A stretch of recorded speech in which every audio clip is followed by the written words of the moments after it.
Swear.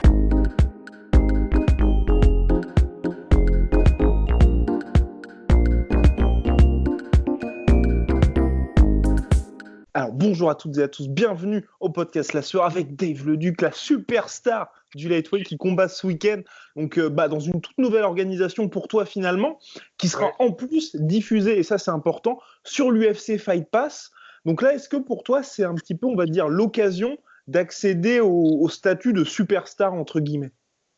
Je suis déjà, mais ça va vraiment donner la chance à d'autres fans qui avaient pas réussi à regarder les combats dans le passé de pouvoir les regarder. Et aussi à mes fans ou les fans de Lightweight qu'il fallait dans le temps pirater justement les liens Facebook ou l'émission, les channels nationaux au Myanmar. C'est très difficile de regarder les combats. Même d'ailleurs sur le YouTube, ça commence à en avoir plus. Donc, ça donne la chance justement de pouvoir toucher plus de monde. Mais oui, c'est sûr que ça va faire du bien pour le bouche-à-oreille. Et tu es invaincu donc, dans cette discipline, le lightweight, qui est un peu, on va dire, on peut dire le pendant asiatique du bare knuckle finalement. La coupe. Et les gens, on va dire, le bare knuckle depuis quoi 1 ou 2 ans, les gens commencent à se dire, le bare knuckle commence à monter.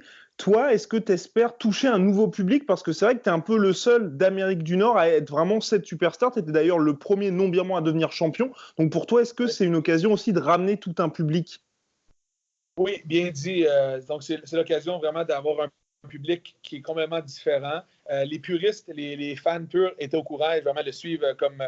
Je pense que avant cet événement-là, c'était vraiment soit tu es un fan, un puriste, un fan, comment dire, un die-hard fan, ou tu ne l'étais pas. Donc, aussitôt que les gens étaient initiés à la boxe birmane, devenaient automatiquement vraiment des fans finis, comme on dit, parce que c'est vraiment, ça vient chercher c'est viscéral, ça vient vraiment chercher les gens.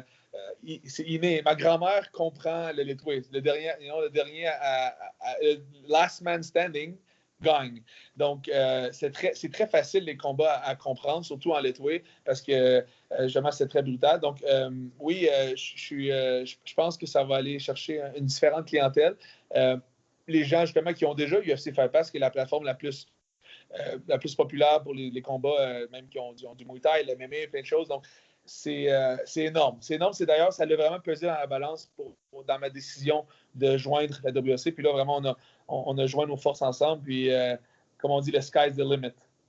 Et pour toi, après ça, parce que je crois savoir que ça a été compliqué de te trouver un adversaire, parce que pour moi, c'est un compliment, tu es vraiment un sauvage dans le sens t'es invaincu, tu laisses aucune chance à tes adversaires. En plus, tu es dans une catégorie là pour le titre vacant cruiserweight. Est-ce que c'est compliqué de te trouver des adversaires aujourd'hui? Très bonne question. Dans le fond, au Myanmar, les gens, c'est leur sport national, c'est une religion presque. Les gens regardent ça assidûment à chaque semaine, c'est fou. Puis quand il y a des gros combats, dans le fond, les gens, les meilleurs au lightweight, les Birmans, ceux qui sont nés là-bas, ils se sont tous battus un contre l'autre à un jour ou l'autre. Et puis, dans le fond, moi, j'ai fait face à, dans le fond, les plus pesants, Puis, dans le fond, les plus pesants sont aussi les plus forts. Donc, à 80 kilos, moi, je marche à 80 kilos. Donc, j'avais aucun poids à couper. Et je suis très heureux de ça parce qu'on a entendu des histoires justement de décès où c'est pas très santé. Moi, je pense beaucoup à... contrairement aux gens, ils pensent que j'ai pas... Peut-être à cause que je fais du lightweight, je suis pas très... c'est pas toute ma tête. Au contraire, je pense beaucoup au futur.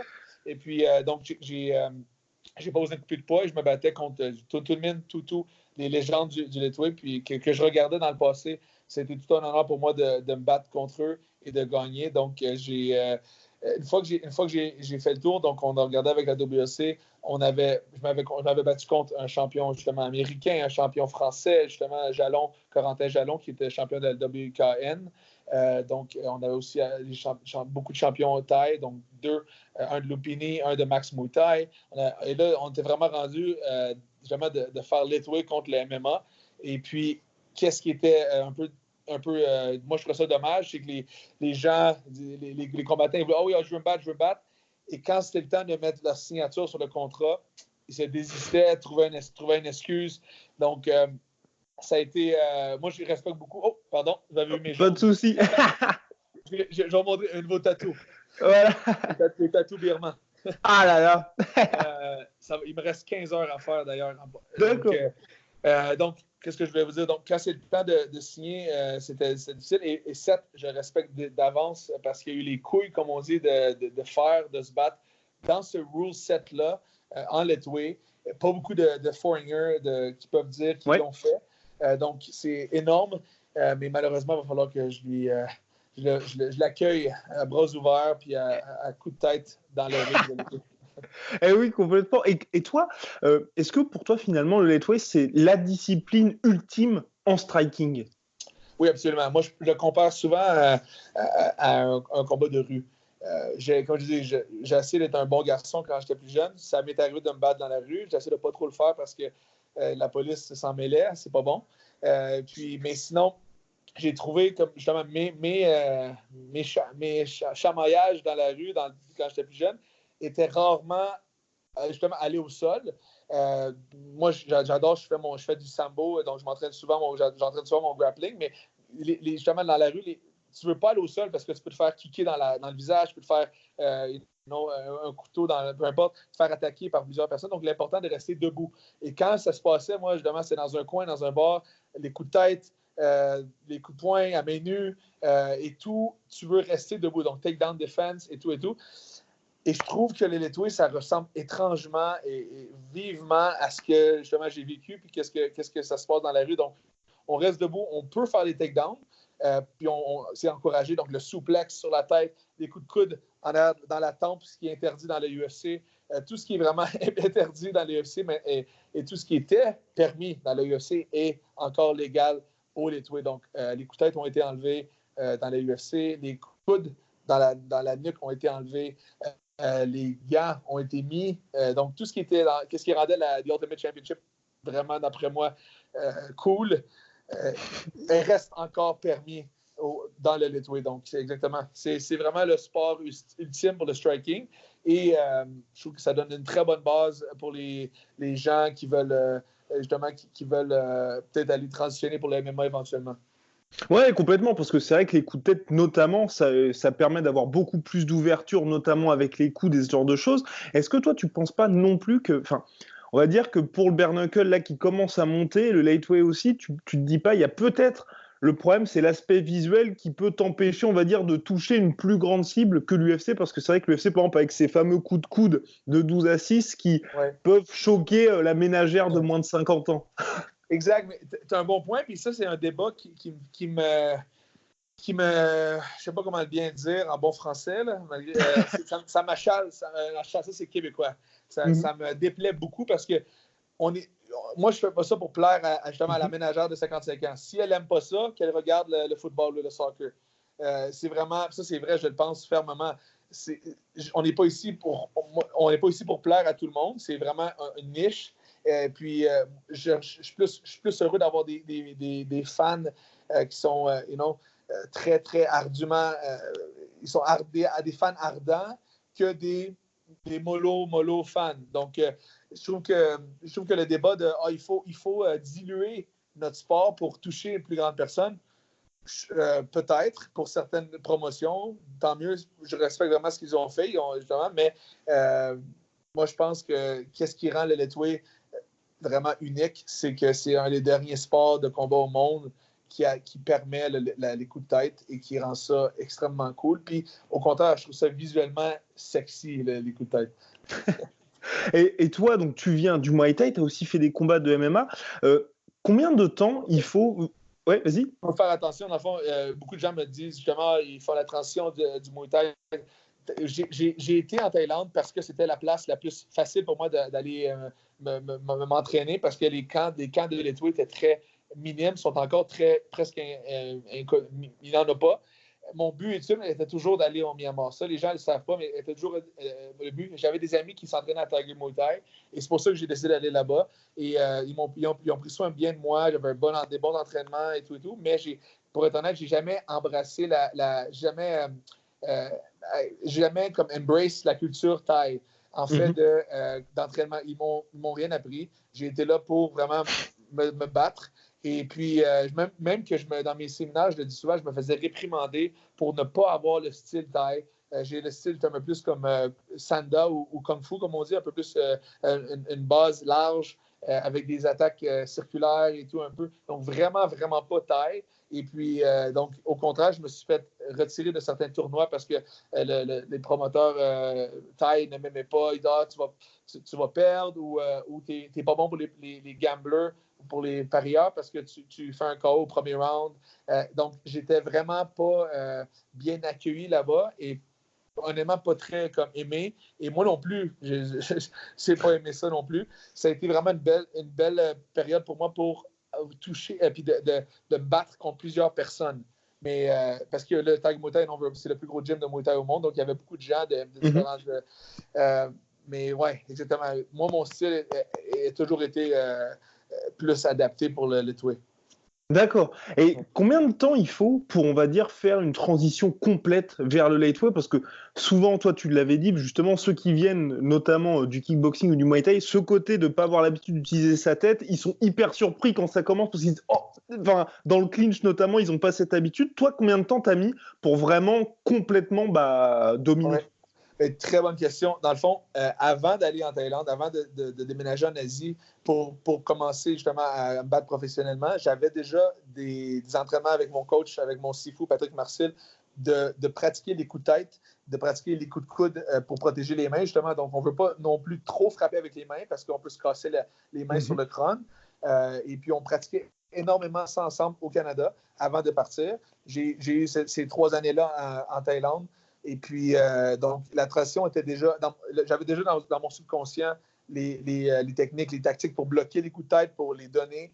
Et puis, honnêtement, ça a été comme du bonbon pour moi. Quand j'ai pu vraiment les donner sans me faire disqualifier, ça a été comme, OK, j'ai finalement trouvé mon calling, comme on dit. J'ai trouvé ma place. Puis, je te dirais que ça change la game beaucoup, le fait d'avoir une main qui protège des coups de tête. Donc, il faut mettre sa main sur notre adversaire pour pas qu'il nous frappe avec la tête. Et ça change la game extrêmement. Les Thaïs ont beaucoup de difficultés à s'adapter à ça parce que dans le clinch, ils mettent leurs 2 mains pour protéger les bras. Right? Tandis qu'en Letway, on enlève un membre pour protéger les coups de tête. Ce qui rend ça extrêmement difficile. Et les Thaïs ne le pratiquent pas, sont très, très fiers de tout ce qui compte pour eux, c'est le Thaï. Donc, ils protègent seulement les bras et dans le milieu, le coup de tête rentre. Voilà. Et donc pour toi, finalement, la tête qui est quand même mis en avant pour les Tway pour dire c'est le striking, la discipline ultime, est-ce que c'est un détail ou ça fait partie intégrante du game plan et ça peut vraiment faire basculer un combat? Donc oui, c'est quelque chose, on s'entend qu'on ne donne pas des coups de tête 100 fois dans la round ou c'est vraiment à des moments clés du combat. Donc il faut faire sûr que moi, personnellement, je ne vais pas ça les lancer de loin parce qu'on peut arrêter avec un coude ou se faire frapper en y aller. Il faut faire attention de frapper dans le fond hard to soft, comme on dit. Donc dur, la partie dure qui est le crâne, sur les parties comme plus le nez, la tempe, la mâchoire. Donc il y a vraiment une science derrière ça. C'est pour ça que ça me fait un petit quelque chose quand les gens pensent que c'est juste des barbares. Donc non, absolument pas. Donc on est en tout cas, moi, j'essaie d'amener ça à un niveau scientifique. Et donc là, tu es invaincu en lightweight. À quel point c'est dur d'avoir ce statut d'invaincu? Est-ce que pour toi, c'est aussi ce qui fait que tu as ce statut finalement de superstar? Donc, c'est toujours plus facile, on dirait, pas facile, mais c'est plus facile de devenir champion que de le rester. Donc, vraiment, ta tête était prise quand tu es champion. Tout le monde veut ta place. Ça vient avec plein de bénéfices, plein de choses. Puis, oui, c'est sûr que ça contribue le fait que je suis invaincu, je touche du bois. Ça pèse dans la balance. C'est important parce que en étant pas né ici, les gens comptent encore plus sur moi ou sont en plus. C'est sûr que si je serais facile à vaincre, ils ne m'aimeraient pas. Donc, je me sens vraiment comme si je protège le trône et puis, dans le fond, je porte. Je les représente. Je représente non seulement le Letway, mais je représente le pays et j'ai pris un peu la position d'ambassadeur parce que je crois fermement que si le Letway grossit, ça va venir avec du tourisme, d'économie grandissante. Donc, un peu ce que le Muay Thai a fait pour la Thaïlande, le Lettway va le faire pour la Birmanie, pour le Myanmar. Donc, je vois ça beaucoup plus grand que le Lettway seulement. Donc, ouais. Et donc, absolument, j'ai beaucoup de pression sur les épaules, mais la pression, ça m'allume, ça me réveille. Puis oui, c'est sûr que ça rend ça stressant. Il faut avoir peur. J'ai peur en allant à un combat, c'est normal. Si on n'a pas peur, on va se faire démolir. Tu n'es pas à la bonne place. Donc, il faut avoir cette petite peur-là, ce petit stress-là pour canaliser ça pour aller me battre. Donc, tout ça ensemble, le fait justement que je suis vaincu, que j'ai tout le pays qui m'encourage, qui compte sur moi, ça m'allume. Et j'imagine qu'on te pose souvent la question, comment tu fais pour tout ce qui est l'aspect, on va dire, sanitaire et pour ta santé aussi, on va dire, parce que c'est vrai qu'avec les coups de tête, toutes ces choses-là, bon, forcément, tu dois te dire, faut peut-être que je les place pas trop. Oui, bonne question. Donc, moi, contrairement à beaucoup de fighters, j'imagine que moi, ça me tient beaucoup à cœur. Donc, dans l'entraînement, j'ai commencé à implémenter des choses Ouais. qui est vraiment de pas trop faire de coups de tête à répétition. Donc, il faut les faire justement doucement sur le pad et les autres frappes, on les fait plus fort. Donc, c'est vraiment d'entraîner notre cerveau et que ça devienne un instinct dans le combat. Donc, vraiment de frapper, mais pas très fort. On donne le 100% dans le combat. Et puis, si on le frappe bien, comme je dis, hard to soft, ça ne devrait pas donner un gros coup à notre cerveau parce que à la base aussi, il ne faut pas oublier qu'on est né avec un crâne. On est né avec ça. Les gens ne savent pas comment l'utiliser et encore moins comment le défendre. Et je trouve ça un peu à moins qu'il se fasse un peu de Krav Maga, il enseigne, mais je trouve ça un peu drôle que moi, personnellement, je vais l'apprendre à mon fils, si j'ai un fils ou à ma fille, justement, c'est très efficace en combat proche. Le coup de tête sur le nez. Donc, il faut vraiment bien le faire. Et moi, j'ai implémenté ça. Aussi, entraîner notre coup. J'entraîne beaucoup mon coup parce que c'est ça qui tient notre computer, l'ordinateur, c'est notre cerveau. Donc, il faut avoir un bon coup. Et si on se fait frapper du devant, donc l'impact est amorti par le sternoclédomastoïde, un groupe de muscles ici que j'entraîne beaucoup. Et puis, donc, c'est vraiment, ça va au-delà que de frapper un coup de tête. Il y a vraiment une science derrière ça. Puis, donc, moi, je suis un grand. J'entraîne beaucoup mon coup à tous les jours pour justement être plus fort au moment de l'impact. Et pour toi, quelle est l'importance de ne pas avoir de gants, justement? Parce qu'il y a les défenseurs des gants, ceux qui défendent le fait qu'il n'y ait pas de gants. Pour toi, à quel point c'est important, ça? Donc, c'est vraiment ça qui rend ça plaisant. Donc, j'ai beaucoup d'offres à aller me battre en K1, Kulun Fight, ONE FC. J'aime l'idée que je me bats à main nue. Je trouve ça cool, je trouve ça différent. J'ai toujours aimé ça être un mouton noir. Je suis le mouton noir de la famille. J'aime ça. Ça n'empêche pas qu'on peut être plaisant dans la vie, on peut avoir une bonne allocution, on peut bien parler, mais j'aime ça me battre à main nue. J'aime ça cette idée-là. Et j'ai toujours été un extrémiste dans tout. Donc, si je me bats, je vais le faire dans le combat le plus brutal au monde. Si je fais quelque chose, je vais toujours aller.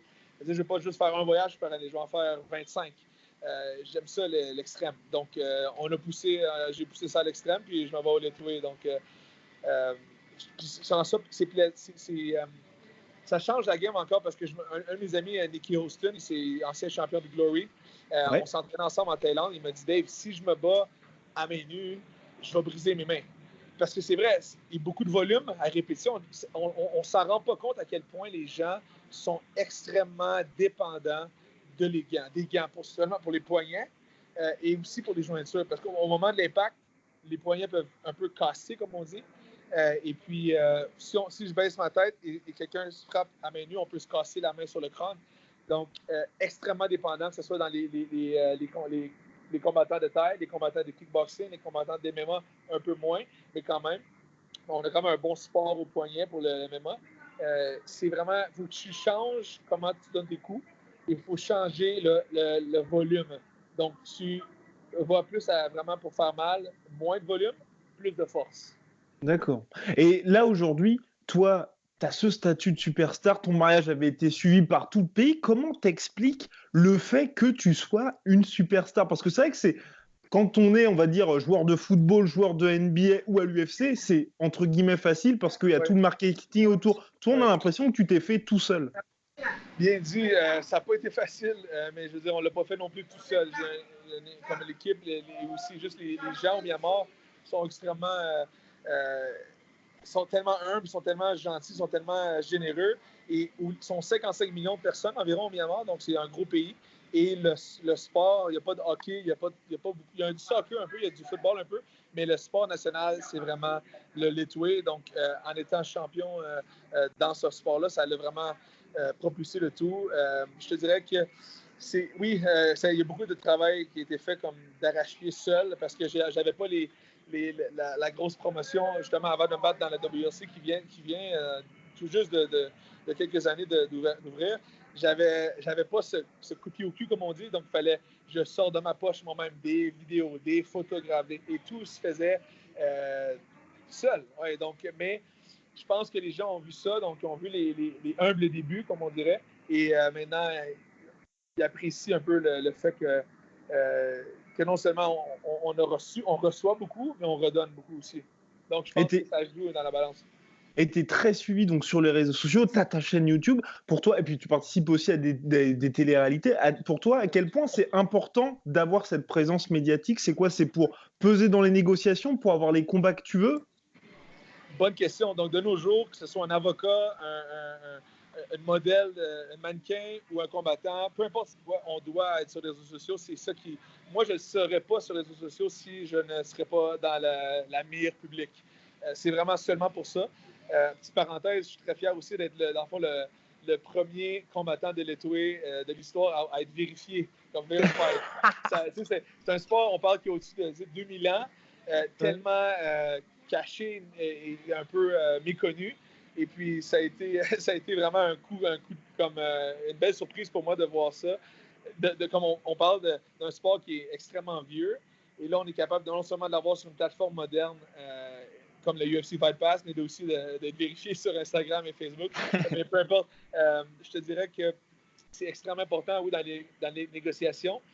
Et j'avais des buts personnels quand j'ai commencé. J'ai vu justement mes adversaires, les légendes de l'étoué birman, qui avaient dans les 100 000 likes, on dirait. Et puis, moi, mon but, c'est de débattre ça.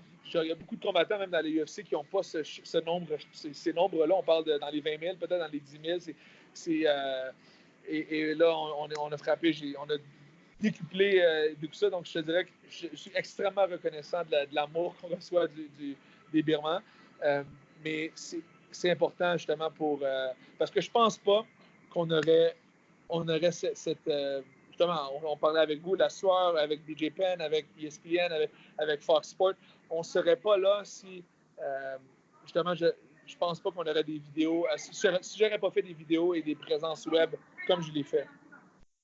Et pour toi, quel va être le prochain défi? Parce qu'il y a un moment donné, j'ai l'impression que tu vas être plus grand, même si tu es peut-être aussi plus grand que l'organisation sur les réseaux sociaux. Déjà là, on te voit. Je crois que l'organisation, elle a quoi? 7000 fans sur Instagram? Quelque chose comme ça. Donc toi, tu es vraiment énorme. Donc est-ce que tu veux créer ta propre promotion, partir dans d'autres sports ou aller peut-être au ONE FC qui a déjà un accord, je crois, avec l'organisation?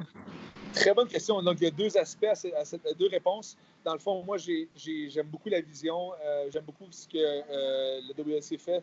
Je pense fermement de me retirer avec eux parce que je pense qu'on va grandir énormément ensemble. C'est juste le début, ce qu'on voit présentement. J'aime mieux l'idée. Oui, avant de joindre la WLC, j'avais déjà une idée d'ouvrir ma promotion. C'était dans les plans. Là, c'est sur la glace pour justement gagner la ceinture et la défendre. Mais dans les plans, je pense, j'aime l'idée du Contender Series. Ce qu'on a vu justement, ouais. J'aime cet angle-là de peut-être le Contender Series de Dave Leduc pour le Létoué.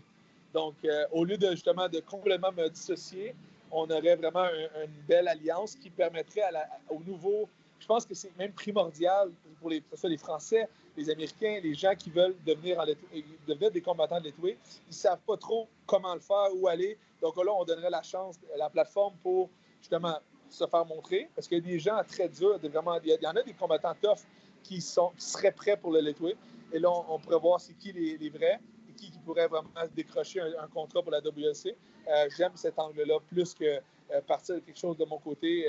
Bonne question. Puis, oui, on est, dans le fond, la WLC, il y a des très bonnes ententes avec la ONE FC. Donc, on échange des combattants pour le MMA et vice-versa. Donc, je ne dis pas non au futur. Ils m'ont même déjà approché pour ça. Et seul le futur le dira.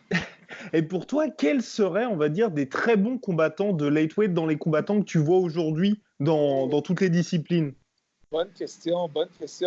Est-ce que tu en aurais de mémoire, tu en saurais quelques-uns, toi? Comme ça, je sais pas, parce que c'est vrai que le côté coup de tête, ça ajoute énormément et tu te dis, il faut quand même que les gars aient un certain background et que les gars n'aient pas peur. Mais c'est vrai que je dirais dans les combattants de MMA, quelqu'un comme Francis Ngannou, avec sa force naturelle, tu te dis, lui, il pourrait faire. Même John Jones, John Jones serait bon, je pense. Encore là, faut avec le temps, j'ai vu, il y a beaucoup de gens qui sont tough, qui peuvent être des très bons combattants, mais en fait, de brutalité à main nue et avec le coup de tête, on appelle ça le pain threshold, donc l'habilité de prendre beaucoup de dommages et de coupures. Ça reste à voir pour Francis et ces gars-là, justement, de voir quel est le niveau de dommages qu'ils peuvent prendre et continuer. Un combattant qui avait fait un message dans le temps, c'est Rory McDonald. Il avait dit justement qu'il voulait que les coups de tête soient permis en MMA.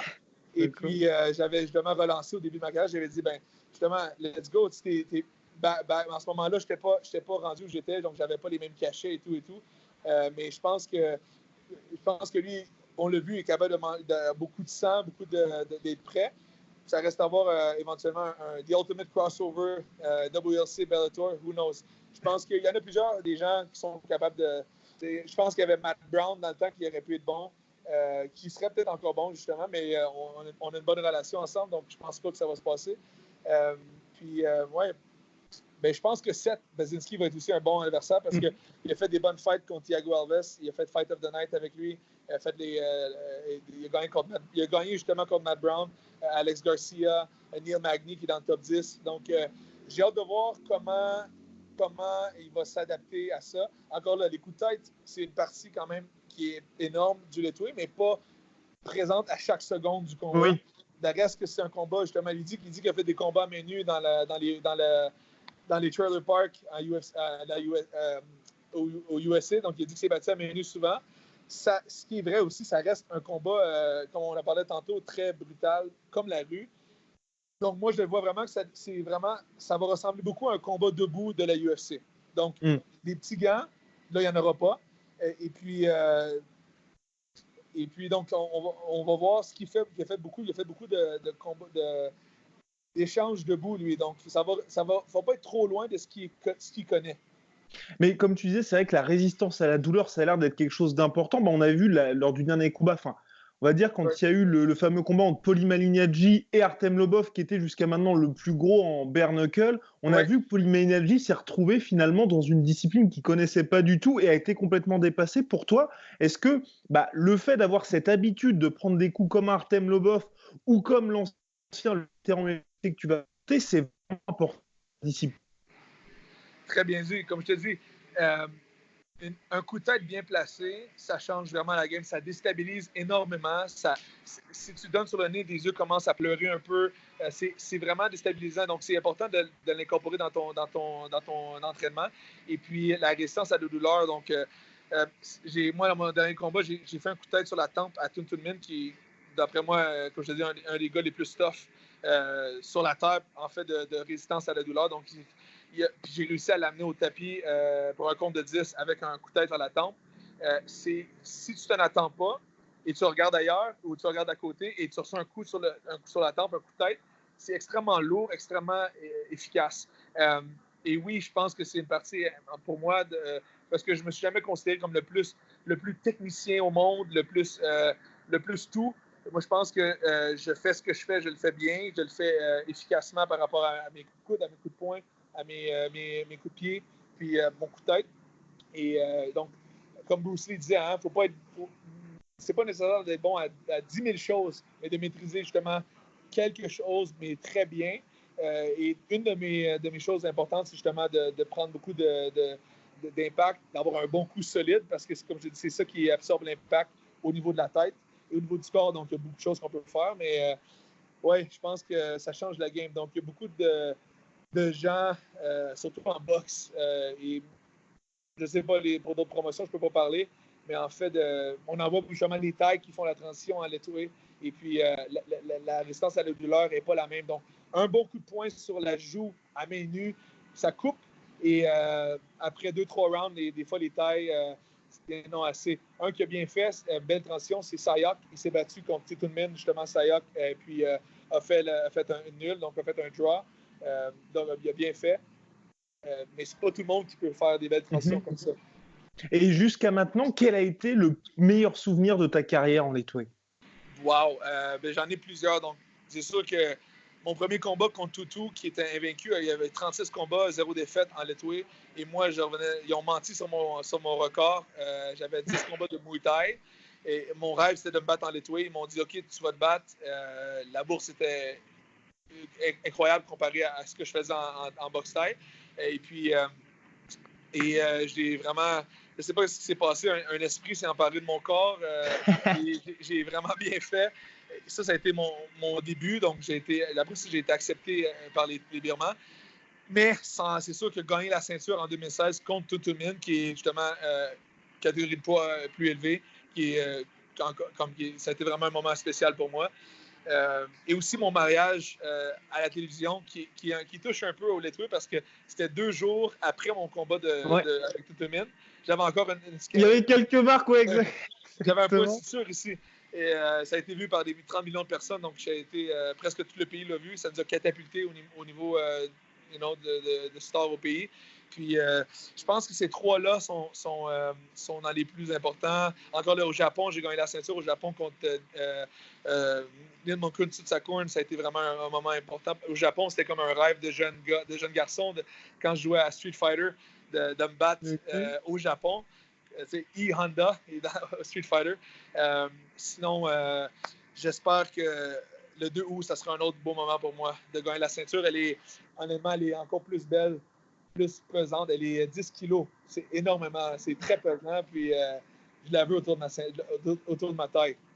Et quand tu mets ces KO et que tu arrives à finir ses adversaires, qu'est-ce que tu ressens finalement? Parce que j'imagine que de se dire que c'est la discipline ultime, ça doit Enfin, ça t'élève au-dessus de tout finalement. Ouais. Des très bonnes questions. Je te dirais, moi qui est un être assez, comme je te dis, je me considère assez gentil, poli en dehors du ring, je dois me fâcher avant de commencer le combat. Donc, je dois vraiment canaliser la peur, la peur de me faire humilier, la peur de faire perdre, tout et tout, de me faire mal. De gagner, ça me donne une joie énorme. Ça me rend extrêmement fier. Puis, ça l'enlève un gros fardeau aussi de pouvoir comme là, je suis allé marcher dans la rue tantôt au Myanmar, ici, puis j'ai hâte de pouvoir marcher sans avoir le stress d'aller me battre à main nue. Donc, ça me rend heureux, puis ça me rend fier. Et enfin, toute dernière question, qu'est-ce que tu aimerais, toi, accomplir à la différence, une fois que tu as fini ta carrière, que tu as 50 piges, que tu es tranquille, tu aimerais te dire qu'est-ce que j'ai envie d'avoir fait ou quel combat j'ai envie d'avoir vécu finalement? OK, bonne question. J'aimerais. Donc, j'ai encore beaucoup de combats, d'après moi, qui s'attend, que je veux faire. Je reprends. J'ai encore beaucoup de combats que je veux faire et je vais y aller, comme justement, au fur et à mesure que la WSC m'offre des combattants. Comme je te dis, surtout si là, je vais approcher la trentaine. On parle justement de Seth qui est un peu plus âgé que moi et plus fort physiquement, plus pesant. Dans la trentaine, je vais être encore plus fort. Donc, je pense qu'il est chanceux de me prendre à 27 ans, où est-ce que je vais être encore plus fort physiquement dans la trentaine. Et je pense que je veux vivre ça. Je veux vivre de me battre dans la trentaine, dans la 32, 35, pour voir la différence de force de frappe. Et puis, j'ai encore des crossovers que j'aimerais faire, enfin, d'autres combattants d'MMA, d'autres combattants de taille pour montrer justement ça me tient beaucoup à cœur de montrer que le lightweight est plus efficace que la boxe taille sur plusieurs angles. En fait, donc, la douleur, les gants, la coupe-taille. Donc, le clinch change complètement en lightweight qu'en boxe taille. Donc, je veux faire ça. Et là, je veux prendre ma retraite, relaxer à Cyprus, à Chypre, dans mon jacuzzi là-bas, avec un coconut. Et puis, pouvoir regarder nos combats, dire hey, j'ai eu du fun, j'ai eu du plaisir à faire ça. On a une vie à vivre, donc j'ai toujours dit de vivre avec passion, puis encore là, de le vivre to the fullest. Je suis un extrémiste, donc je veux le faire. Je suis fier d'avoir quand même accompli ça en très peu de temps, parce qu'il y a beaucoup de gens qui atteignent un statut, mais en plusieurs années. Donc, en 3 ans et demi, on a pu atteindre ça, ce statut-là. Donc, je ne veux pas mettre ça en vain. Je veux continuer là-dessus. Puis, qu'est-ce que je voulais dire d'autre pour finir? C'est que je fais mon académie en ligne. Donc, je lance ça très bientôt. Le Duc Letway, donc ça va être avec des affiliations aussi à travers le monde. Donc, je pense que c'est la meilleure manière d'assurer la relève du Letway. Donc, ça, c'est quelque chose qui va m'occuper dans mes vieux jours, d'après moi, en fait, de séminaires. On a aussi une affiliation, je viens de signer une affiliation à LA, à Broadway, à New York City, une école à New York et une école au Texas. Donc, on a beaucoup. Mon but, c'est d'avoir au-dessus de 100 écoles affiliées avec mon curriculum de Letway. Et puis, donc, parce que je trouve que c'est la meilleure, la plus efficace, au lieu d'ouvrir une école physique, d'avoir des affiliations comme ça et d'assurer que le Letway se fasse enseigner dans les cours de striking de chaque école à travers le monde. Et c'est mon plan. Donc, c'est mon but d'avoir beaucoup d'écoles de Letway à travers le monde et d'avoir encore là, parenthèse, mon but, c'est pas d'avoir des pays comme en ce moment, les pays qui sont légaux pour le Letway, on parle de la Birmanie, de Myanmar, donc le Japon, Nouvelle-Zélande, Taïwan. En Chine, on peut faire ce qu'on veut. Donc, la Slovaquie, il y a eu un super fight, Kulin fight, il y a eu du Letway. Donc, c'est très pas beaucoup de pays là-bas. Mais encore là, je ne m'attends pas que ce soit légal au Canada, je ne m'attends pas que ce soit légal en France. Tant mieux. Les gens vont s'entraîner à cause de justement des affiliations que je te parle. Et quand ce sera temps, ils vont pouvoir justement aller se battre à la source et sans avoir besoin de mettre des protections comme Thai Fight le fait en Muay Thai. Donc c'est ça mon but, c'est d'assurer la relève. Ok, bah parfait. Merci beaucoup, Dave. Soit.